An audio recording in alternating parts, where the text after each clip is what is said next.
Hello, everybody, and welcome to today's programming on railroading on the Olympic North Coast. I'm your host and moderator, Jonathan Fisher. I'm a member of Cascade Rail Foundation. We preserve and present the railroad heritage of the Milwaukee Road in the Pacific Northwest.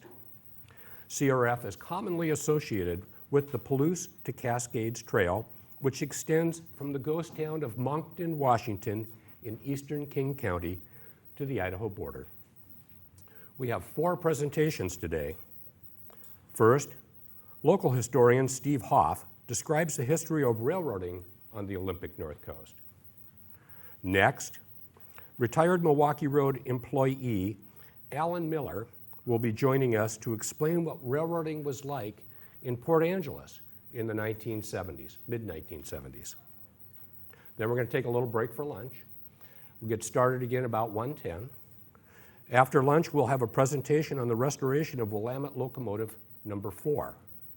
We'll learn about the history of this unique, rare locomotive, and we'll also learn about how we, you and I, can get involved in helping to restore the 4. Our final presentation, this is going to be a fun one, folks, will be a Seattle and North Coast Railroad reunion. We're going to have a number of former railroaders here that worked for the North Coast, worked for the Milwaukee Road. We're going to share memories of the North Coast Railroad as we take a photographic journey back in time. Now, by special arrangement with the Center for Railroad Photography and Art, we are able to share with you today the memorable photography of Mr. John Illman. John lived in Nordland, Washington, Jefferson County, the other side of the planet. And he took a number of famous photos from the 1940s to the 1980s. Many of these pictures have not been seen in a number of years. So it's really a rare treat for us to be able to see this stuff. Please note that we are streaming this program today, and if I don't hear any more noise from the folks on the stream, but just a special welcome to the folks that are watching this online, and a special welcome to the people of the future who will be watching this program on YouTube.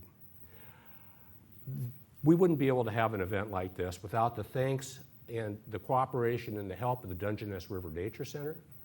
Very kind bunch of folks. They have a lovely facility here for a program like this, and a special thanks to my friend Montana and to Powell, who helped us yesterday to be able to make this program possible. So thank you all very much. And now let's talk about our first presentation, who's going to be none other than Steve Hauff. Steve is the preeminent expert on railroads of the Olympic North Coast. A physicist by training, University of Washington, 1971, Steve served Clallam County faithfully as the director of the Clallam County Public Works Department until he retired in 2002. Steve's authored the Spruce Production Division in Clallam County. Fascinating, New York Times bestseller. He's also authored the books The Willamette Locomotive, The Climax Locomotive, and Timber Titans, as well as being the historical editor for Alaska Yukon Railroads. Steve has served as technical editor, contributing editor, or editor-in-chief for 2 railroad heritage periodicals, not 24 railroad periodicals. He's also authored articles for dozens of railroad and railroad modeling publications in 4 different countries. Steve enjoys lecturing, I know he likes to lecture me, on logging and railroad subject, and does so on a regular basis for local historical societies, service clubs, our local college, and various railroad heritage organizations. He's presented throughout the United States and has given talks as far afield as Australia and Japan. Steve and his wife Mary are both long-term residents of Port Angeles, Washington, which is now their base for extended trips, both foreign and domestic. Their daughter Sam is an emergency medical physician in Michigan. Now, please join with me in giving a warm welcome to our resident expert, Steve Hauff.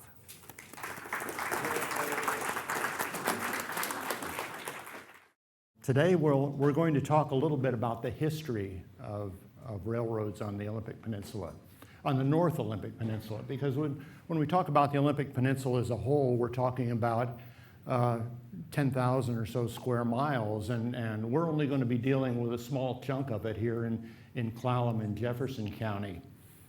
basically the north edge of the Olympic Peninsula. I have lived here for a little while, about 60 years at this point. I spent most of that time trying to sort out a lot of the railroad history of this area. And you're going to hear some weasel words that I use in my talks about this, because things aren't always as clear as we would like them to be in history. As a matter of fact, there's a lot of muddied places, and there's a lot of muddied dates and ownerships and such. And it starts right out here, because I'm not sure what we should call this, either the Peninsula Line or the Olympic Division, or actually it was a subdivision of the Milwaukee in later years. And so these things changed over time. And so you're going to hear some, well, sort ofs and kind of approximates and stuff like that. We are on a peninsula here. And this 1915 map that was done by the Forest Service illustrates that. We're bounded on the Pacific coast by the Pacific Ocean, which is convenient that they're both named Pacific. On the top, though, you'll notice that the northern area, the water, is the San Juan de Fuca Strait. When was the last time you heard it called that? I mean, since 1915, the last 100 years, we've had quite a change there. Now we call it the Strait of Juan de Fuca.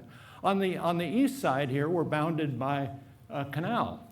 On this map, that's shown as Hood's, plural, canal, rather than Hood Canal. And so things have changed over time. By the 1880s or thereabouts, every town in the United States, for the world, that matter, that wanted to be a significant place, had to have a railroad. And so what we saw was railroads going everywhere. It was an era of tremendous development in the rail industry. And the development had occurred in this area primarily because of Olympia, which was at that point the territorial capital and wanted to be the state capital if we ever achieved statehood. So what we saw was development down this way across the bottom to the Aberdeen-Hoquiam area. And that's where the initial rail lines started developing. In addition, we had a town up here in the corner, Port Townsend, that wanted to be the largest city in state of Washington. It also wanted to be the state capital if the territory ever achieved statehood. And so they particularly wanted a railroad. In 1887, they incorporated the Port Townsend Southern Railroad. And 2 years later, they started building it. And about 2 years after that, they actually had a railroad from Port Townsend all the way to greater downtown Quilcene. Unfortunately, they didn't get any farther than that, even though they intended to go to Olympia. And as a matter of fact, they purchased a narrow gauge railroad from Olympia to Tenino as their southern division, if you will. Well, it didn't take too long before that railroad wound up in receivership and wound up then going through the ownership of the Pacific Coast Company, which was largely a coal and transportation company over in the Seattle area, and then into the hands of the Northern Pacific. And that will play into our story a little bit later. In addition, in West Clallam, which is now Sequim, we also had D.A. Robinson building a railroad in the 1890s, and we had some industrial railroads at Port Crescent as well, and things were developing along the coast at that point. Also, we had a number of rail companies that were going to build from the Montesano, Elma, Grays Harbor area north along the west side of the Olympic Peninsula and connect this area, which already had a railroad, to something on the coast. And generally those had in their name had something like Grays Harbor, Port Crescent, and Victoria Railroad. Because in addition to serving this area, they were also going to serve Vancouver Island, which at the time was developing the coal mines up around Nanaimo. Dunsmuir was building the coal mines and collieries up there, and they saw a tremendous outlet for all of this mineral material that was coming down. Now, all of this moved forward, and by about 1895 or so, we had surveyors that were getting up into the west end of Clallam County. They were coming up from the south. We had the Northern Pacific come up there. We had the Milwaukee taking a look.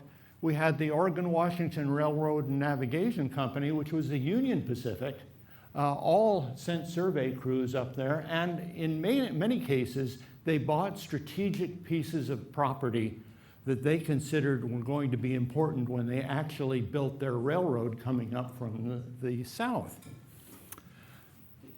It took until about 1314, before a serious railroad actually got built. And that was the Milwaukee Road, building from Port Angeles westerly to Deep Creek. And that was along their survey that went all the way down to Gray's Harbor. They built that first from Port Angeles, going west, and put in a dock, a transfer site for barges from Port Angeles to get the cars from there to the east. Shortly after they completed that railroad, they built east, coming from Port Angeles to Sequim, Blinn, and to Junction City, which is on Discovery Bay. Now, here's where the Port Townsend Southern comes into play. A fellow by the name of C.J. Erickson was building the railroad for the Milwaukee. He built both the West Line and also on the East Line. When he started building the East Line, he noted that the Milwaukee was really intending to go from Port Angeles to Port Ludlow. And they were going to put their barge facility at Port Ludlow. He decided that there was some money to be made in this. So he went to the Northern Pacific, that at that point owned the Port Townsend Southern, and said, "Such a deal I can make you.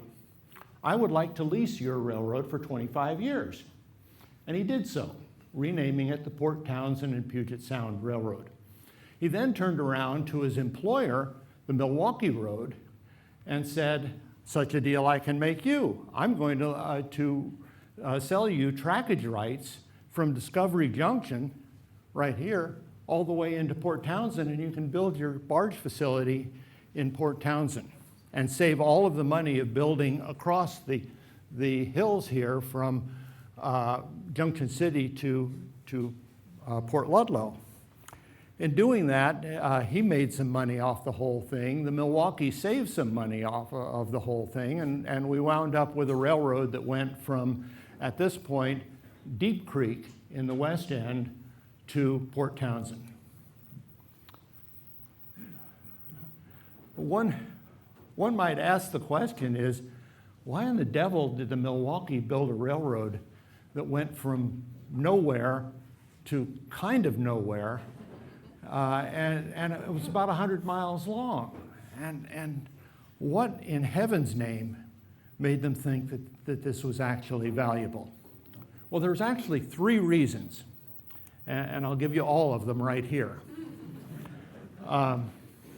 Now, you might say that that's redundant, but it isn't, because actually there are 3 distinct reasons.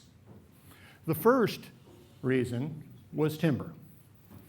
Before the Milwaukee came out here to build their railroad, they also sent Milwaukee Land Company out here to buy land. And one of the things that they bought, one of the pieces of property that they bought, was out in the Twin Rivers Deep Creek area, and it was tremendous timber property. Great big trees, fantastic trees, as a matter of fact, and acre after acre of them. And so they bought these large tracts of trees, and so they said, aha, this stumpage we could probably sell to somebody. and make a fortune. Well, the value of stumpage of a tree is dependent on a number of things. One is the size of the trees, and nature was taking care of that for the Milwaukee. But in addition to that is the accessibility of it. Now, they were reasonably close to the shore, and so they figured if worse came to worse, they could take it down to the shore and dump it in the water and bring it in as log booms. But it would be better if there was a railroad. And so kind of reason number two was they could build a railroad from the west end of the county to Port Angeles, where a fellow by the name of Michael Earls was building a mill. Now, this was not just a mill. The Earls Mill was Puget Sound Mill and Timber, and it was going to be able to turn out close to 1 million board feet of cut lumber in a 10-hour shift. So potentially up to 2 million board feet of sawn lumber could come out of this mill each day. Secondly, they could get someplace between 750,000 and 1 million shingles out of the same mill each day. And so there was a tremendous amount of demand for timber at this mill. So now we have reason number one is Milwaukee owns the timber, which they can sell then to Michael Earls. And secondly, then if we build a railroad from the west end coming in, Milwaukee can charge Michael Earls for moving all of this timber. So they've got him twice. Now the third reason is kind of a corollary to the second, is once you've cut all of these trees into sawn lumber, you have to ship that. And so the Milwaukee had a railroad that basically went, by 1914, it went from Seattle, Tacoma area, clear back to Chicago. And so any eastbound timber would originate in Port Angeles and go all the way, potentially all the way to Chicago, creating tremendous amount of money for the Milwaukee and transcontinental fees. And so timber, timber, and timber were the three reasons that the Milwaukee actually came out here and built a railroad. Now this illustrates reason number one. These are the Milwaukee Land Company Deep Creek or twin tracts. And what you'll see is coming in from the east side of the map here is the main line to Port Angeles. And it goes clear across the top there and ends right at Deep Creek. And that's as far as the Milwaukee actually built. That was built on the survey that went all the way down to Grays Harbor. The rest of it is all Puget Sound Mill and Timber's spur lines that they used to get out the timber in the Milwaukee tracts. And this was only a small part of the total Milwaukee holdings during that time period. This is kind of reason number two. What you see here is the beginning of the Puget Sound Mill and Timber mill site. This is just east of the McKinley paper mill nowadays, which was originally Washington Pulp and Paper, Crown Zellerbach, Daishawa, Nippon, and now McKinley mill, which is up at the top. And you can see the Railroad Y was originally where that mill is located now. And this great big mill site was what Michael Earls was constructing at that point. Now this is a little bit later picture. We've moved the Y to the other end of the yard at this point, and this shows the entire Nelson Mill. And this is a conveyor belt that comes down to Crescent boxboard. What Milwaukee was betting on is that if you build one mill, more mills will come. And this shows the fact that they were using the waste product from the Earls Mill to feed the Crescent boxboard, the cardboard plant, if you will, down here. So this was kind of the beginning of the growth that the Milwaukee was seeing.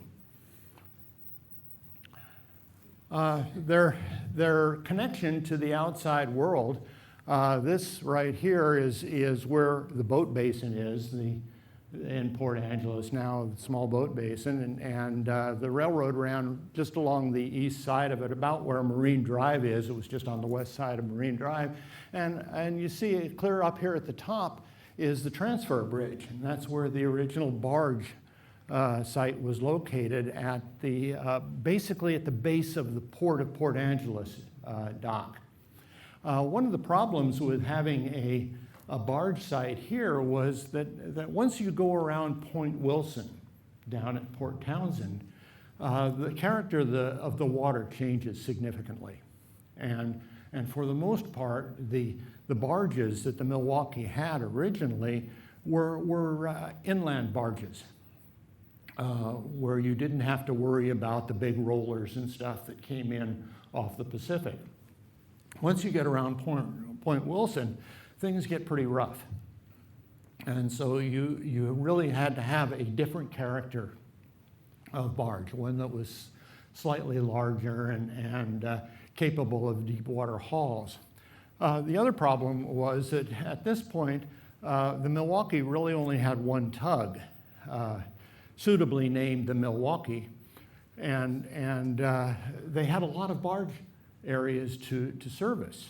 They actually had a barge facility in the ship canal in Ballard, as well as Seattle, Tacoma, Bellingham, Shelton, Port Gamble, Winslow at that point. There were all sorts of barge facilities that they had, and they really didn't need this extra long haul all the way out to Port Angeles, and so it was a lot more economic for them and a lot more intelligent to extend this line you see coming off the top there to the east and ultimately go to Port Ludlow, which was what they were planning, but then to Port Townsend. This is the only picture that I've ever been able to find of the barge slip in Port Angeles. You can see the apron here on the upper left of it, and this undoubtedly was taken at the time that they were building the railroad to the east. Those are probably the timbers for quite a few of the trestles that they built between Port Angeles and Discovery Junction. Let's talk a little bit about the various names that you might hear people talking about on this railroad, and it was quite an impressive bunch of names. In the pre-1915 era, you had the Seattle, Port Angeles, and Lake Crescent Railroad. And this is really when Milwaukee was anticipating that they were going to build all the way down to the Grays Harbor area. By about 1915, that morphed into the Seattle, Port Angeles, and Western. Now, keeping in mind that during this era, a lot of the railroads that were being built, the short line railroads that were being built off of the main line, were built on with names other than the main railroad that was supplying all the money for this. This was all Milwaukee Road, but they were building it under these false names, in part to drive down the cost of acquisition of property. Because if they could convince the people that this was a local firm rather than a national firm, they would sometimes sell for a little bit less money. The Milwaukee Terminal Railway, pre-1918, the Milwaukee Terminal was a rail subordinate company that was formed specifically to handle the aprons and the barges. This was the marine division, if you will, of the Milwaukee. After about 1918, these kind of were all, at least legally, were all put under the umbrella of the Milwaukee Road and stayed that way through the entire lifetime. The Port Townsend Southern Railway, as I indicated, from 1891, when it was completed, to 1914, when Erickson took the lease on it, was built with Port Townsend money, largely from the developers of Port Townsend, who wanted it to become a major metropolis. That became the Port Townsend and Puget Sound as soon as Erickson leased it, and he leased it for 25 years. And so that was only the Port Townsend Puget Sound from 1914 to 29. It then went back to Port Townsend Southern until 1945, when it was reformed as the Port Townsend Railroad. And then the railroad became the Seattle and North Coast from 1980 to 84, and there was an abortive attempt to have a short piece of railroad in Port Townsend called the Olympic Railroad in 1984. And you can, these dates move back and forth because some of the dates are the legal dates that they moved from one ownership to another. And then there was the dates that were in the popular press. And those can vary by 2 or 3 years. And so you'll see references to railroads that really no longer existed in the press. Okay, this is an example of the construction materials that they brought in to build the railroad. You'll notice the steam donkeys that are here and all of the timbering. And this picture we know was the Milwaukee construction because the dock here to the east is the dock for one of Philly and Mill Company's railroads, the Little River Railway and Logging Company. And that was their log dump, which predated the Milwaukee. The first passenger train, as indicated by the writing on this picture, left Port Angeles on July the 21st of 1914. And I want everyone, all of you train nuts, to note that even from the very beginning, the Milwaukee Road had fully air-conditioned passenger cars. Given that the locomotive is backing out of Port Angeles to the west at this point, it would indicate that they were just going out to someplace relatively close to Port Angeles, to the end of track, just to show it off to the people. Because in many cases, the railroads demanded certain things from the taxpayers to build these railroads, and they would get some pieces of public property, or they would get tax relief, or the booster clubs would gather some funds together and give it to the railroad as they were building it and such. And so this type of thing was relatively common during that era. Now, it's also interesting to note that this may be the first passenger train leaving Port Angeles on the Milwaukee Road, but there was a very similar thing that occurred more than a decade earlier going up Tumwater Creek in Port Angeles with the Port Angeles Pacific Railroad. And that was when a flat car was taken up by a very similar locomotive for Norman R. Smith's, well, it was actually kind of a flim-flam operation whereby he was going to build a railroad down to the Grays Harbor area. Now, this is kind of an interesting timetable because this is 1918, so only 4 years after we see this first passenger train coming out out of Port Angeles on the Milwaukee, in that it shows quite a few trains occurring clear between Twin Rivers and Port Townsend. And if you follow the timetable here and you're reading up and down and sideways and everything else, basically you left Port Angeles here first thing in the morning. At about 8:15 in the morning, you left Port Angeles for Port Townsend. And arriving in Port Townsend, let me see, about 11 or 10:30 a.m.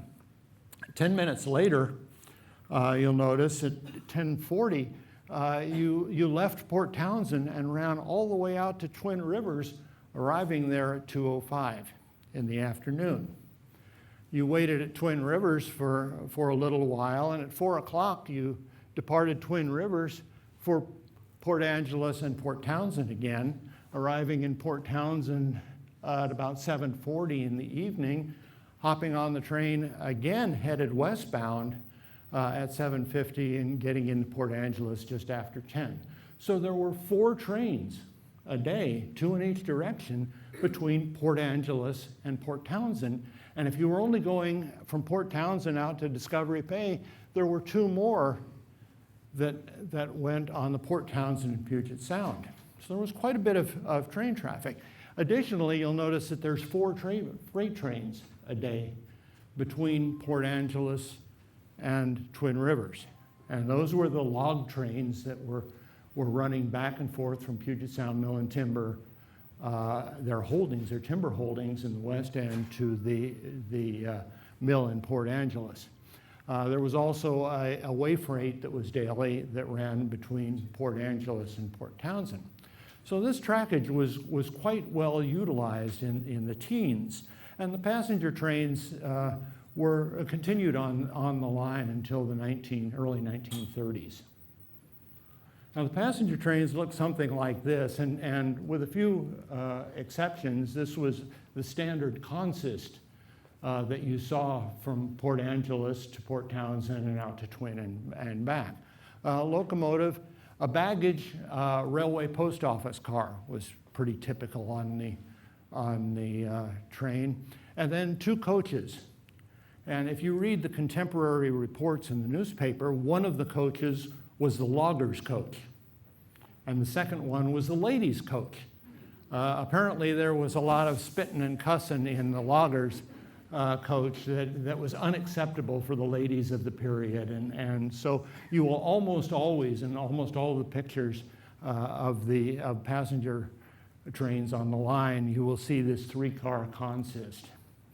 This bridge, by the way, is a 150-foot Howe truss, very similar to the one that we have out here, except that it's a deck truss where the train runs on the top rather than through the middle. This 2-span truss was over the Elwha River, and if you go out on the Olympic Discovery Trail and walk down underneath the bridge there, you can just downstream from the bridge, you can still see the foundations of this bridge. Now the west end of the line was Twin Rivers, actually Deep Creek, but the west end of the passenger train was Twin Rivers, and there was a Y there where they could turn the entire train to come back into Port Angeles. You'll notice the track beside the passenger train is occupied by a log train, and one of the logging locomotives from Puget Sound Mill and Timber is sitting there.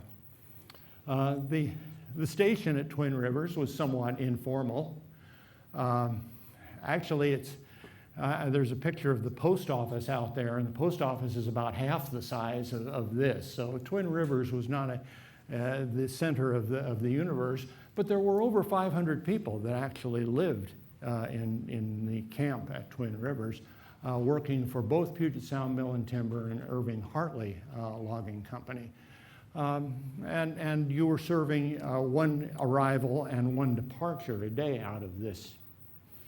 Other stations were erected at Joyce, and those of you who drive out 112, you go past the Joyce station, which is in substantively the same shape as when it was built, although they have enclosed the open waiting area on the east end of the station.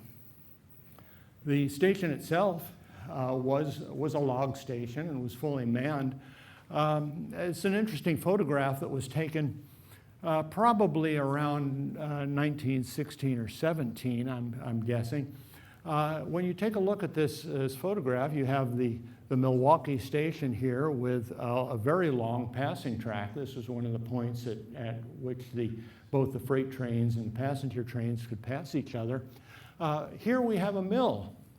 And this was the mill that was owned by Joe Joyce, who the town was named after, and was a shingle mill. And he actually had his own railroad that went north from the mill. It was a little tram road that went up into the cedar swamps, because this was primarily a shake mill out there. In addition, this white building that's just to the west of the station, if you go out there now, you can see the Joyce store. And the interesting part about this photograph is you'll notice that this is the back of the store. And that's because the road was over on the north side of the station at that point. And when they moved the road to the south side, the store simply built a new false front on this end and reversed the whole inside of the store, and that's the way it is today. And if you go out there today, you can see false fronts on both ends of the Joyce store. A much more substantial depot was built in Port Angeles. And this was all built on piling, on the docks, if you will, west of Oak Street, just west of Oak Street on Railroad. And this was the major station on the line. Upstairs, you had the station manager's house. Then you had your ticket room and waiting room down here. And there was a baggage and less than carload freight area on to the west.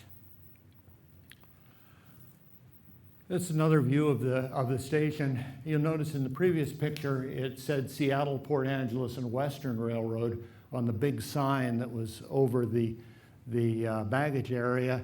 Here we have the Milwaukee Road symbol, and so even the railroad was not quite sure who owned the whole thing. On this end of the station, you'll also notice that there's a track where they could park box cars or flat cars that had less than carload freight that came into Port Angeles and unload them there for pickup locally. The third station in Port Angeles was the one that is now occupied by Pacific Rim Hobbies at the corner of Oak and Railroad downtown. We don't quite know where this station actually came from. Everyone that I have talked to who might have knowledge of it indicates that it did in fact come from someplace in downtown Port Angeles, but it was actually picked up and moved to this site and then rebuilt by the Milwaukee Road into what became their third station in Port Angeles. And it's still extant, although significantly rebuilt, and it lasted all the way into the Seattle and North Coast days. East of Port Angeles, there were several depots on the line, one of which occurred at Carlsberg. And Carlsberg really didn't exist as Carlsberg until C.J. Erickson got there when he was building the Milwaukee. And he got to Carlsberg, and at that point, they crossed what was called Dungeness Log. It was a logging line that ran from the base of the Dungeness Spit up to about Texas Valley at that point, and they were logging the lower Dungeness Valley. Well, at that time, this area, which had originally been called Long Prairie, then was called Rena, after the niece or daughter of one of the major landowners in the area, was rechristened by Erickson to be Carlsberg, named after the town of his youth in Scandahuvia. And they built this depot there to service basically the Carlsberg Mill, which you can see in the background of this, and which was a rather significant both lumber and shingle mill that operated at least through the post-Second World War era. In Sequim, they also built another station, a rather substantial station. On the east end of it, it had a baggage area, and this was the waiting room. You'll notice his and her one-holers in the background. This was essentially where the bypass and Sequim Dungeness or Sequim Avenue cross. Now it's completely obliterated, and you can't see either any of the railroad at all. The train that's coming in here is a mixed train, and all the ladies in their finery were going to hop on the combine car that probably was bringing up the rear end of the train. The Sequim Depot did, in fact, last into the Seattle North Coast days, although it was not being used as a depot anymore. It was, in fact, a restaurant at that point, and unfortunately not an overly successful restaurant and folded up a couple of times, I think, in its history. And then when the bypass went through, of course, the station was destroyed. Crossing the Dungeness River, they built a Howe Truss Bridge, 150-foot span Howe Truss Bridge, which is someplace around here, I don't know. And the railroad actually came right down the hall here. And you'll notice that it was on trestle work to the east end of the bridge here. That trestle work extended almost kind of hit and miss all the way to the Priest Road, which is the road that goes past the Walmart up there. Quite a bit of trestle work, and was filled in over the years, and then ultimately there was a breakwater sort of a thing built from this end of the bridge to try to keep the Dungeness River under the bridge rather than going around the east end of it. Building through Sequim was relatively easy. Actually, once they got up onto the Sequim Valley, almost clear out to Agnew, the railroad was relatively level. There were a few gullies that had to be crossed, but by and large, the construction was relatively easy. Many of the locomotives and some of the construction cars were transferred over here from the Tacoma and Eastern Railroad after construction easterly out of Tacoma. That railroad was in its development just ahead of this one, and so what they did was, as material and equipment was not necessary on the T&E, they would move it out here to the peninsula. Blinn was another settlement where there was many times flag stops on the passenger trains that would operate, and had a major siding. This is kind of where the gas station is now on the east side. This was quite a long passing siding here, and was there for many years. During the just pre-Second World War period, there was a chapel car that was parked here. The Baptist Church sponsored quite a few chapel cars around the United States, and the one that is now up at the Northwest Railway Museum is called the Messenger of Peace. And she spent quite an extended time period here, and then we believe at least a short time period during the construction of Camp Hayden out at Joyce. She was moved out there to provide a church for the construction personnel. Now, those of you who are not train nuts, you can go to sleep now, because at this point I'm going to start talking nuts and bolts of parts and pieces that were used out here. During the construction period, and actually somewhat after that, the Milwaukee sent a couple of ancient 440s, some old steam locomotives, to come out here and do the what we would call in the logging industry the bulk hook work of building the railroad. And the 130 is an example of one of the older locomotives. Occasionally there were some accidents which required at least a new paint job on the locomotive. This one occurred out west, where they found a fill that they had built that was inadequate to the task of holding the locomotive up. And so I include this picture for those of you who want to detail your models on the bottom. Here's a definitive picture. For most of the construction engines, however, were these little 10-wheelers of the G class of Milwaukee, and we see pictures of these from the West End all the way to Port Townsend. They were also the locomotives of choice for the passenger trains for the most part, until very late. And in the late 20s and such, we saw some of the smaller 440s in the H class that came over. Also, for some time in the early years, the 10-wheelers also were used on the log trains.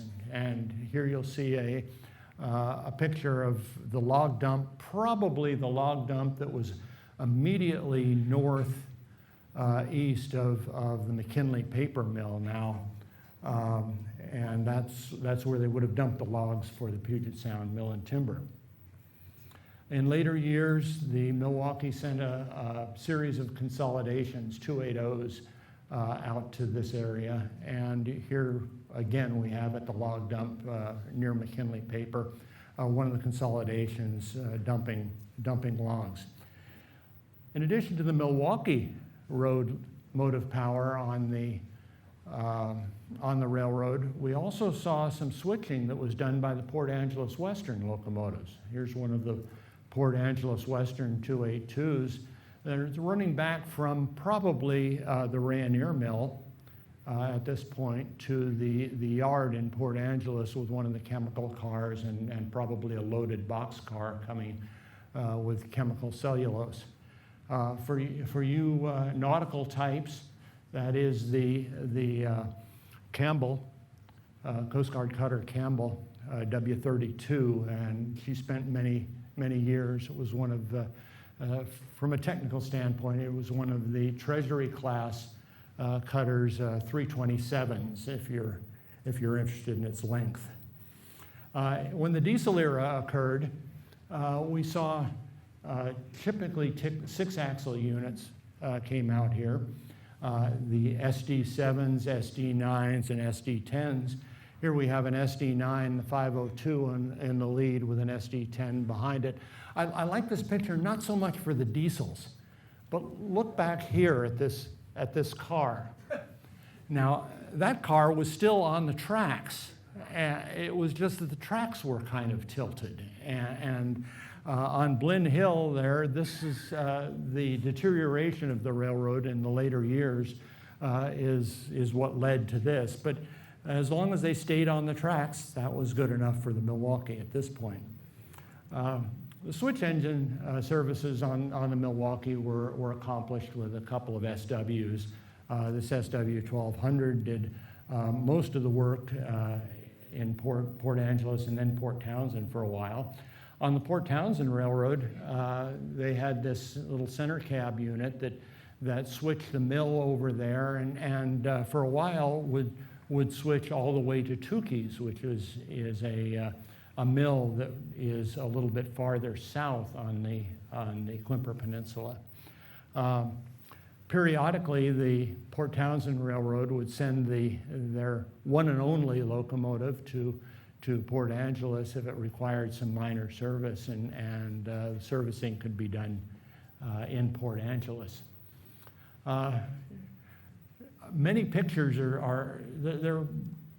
are relatively rare pictures of a lot of the diesels east of Port Angeles during the Milwaukee era, because a lot of that was done at night.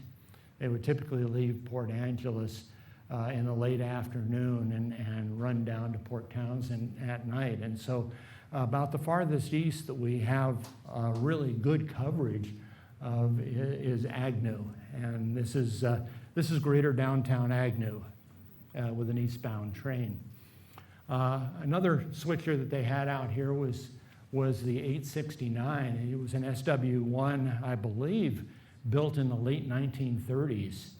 An ancient piece of diesel motive power. And I very vividly remember at the end of the Seattle North Coast, they were switching for what was then the Olympic Railroad in Port Townsend, and they had a 55-gallon oil drum on the front of this, of lubricating oil, and a line that ran from there back into the engine compartment, and we're constantly pumping lubricating oil onto the engine, because this thing was basically a Superfund site on rails as as it moved and left this track of oil all the way down. Right at the end of the Milwaukee era, you had these SD-10s, which are SD-7s or 9s that have been rebuilt by the Milwaukee. They upped the horsepower and modernized them a little bit. And they're, at the other end of the train were their caboose. And there's two of these still in existence. One is on the Finn Hall Road. It's down there, and there's another one east of Sequim at the Dirt and Gravel Company. These were built for the Milwaukee as what they called drover's cabooses. And they had bunks for several people on the inside because they were used on the stock trains in the Midwest. And the drovers who were going with the animals on that particular train would bed down in these relatively large cabooses. When Seattle North Coast transitioned, they obtained the 502 for a short time period before they got a couple, three to be exact, Burlington Northern F units. And once the F units arrived, of course, the 502 went back to the Milwaukee. They also, here's the 869, the little SW1 in Seattle and North Coast colors. It received a new paint job that didn't necessarily help its leaking. Additionally, here's one that's in kind of half Seattle North Coast picture. They've got a number on it, but they haven't bothered to actually put a name on the side of it. The F units likewise got a 2-gallon overhaul and came out resplendent in the yellow and green of Seattle and North Coast, really making them quite attractive locomotives. There were quite a number of passenger specials that were run over the short time that Seattle and North Coast had it. This one with the American flags on it and a big sign here in the rear, I believe, was the Al Swift special. He was a politician representing the local area, and I had the pleasure of being on that. My elbow even got sore just watching Al shaking hands all the way down. I think had there been any babies on board, his lips would have been chapped as well. But this was the Seattle and North Coast. And that's a very quick, very incomplete history of what has become the Seattle and North Coast heritage of this rail. Thank you. Thank you, everybody. Thank you. Thank you, Steve. Very nice program. Very nice.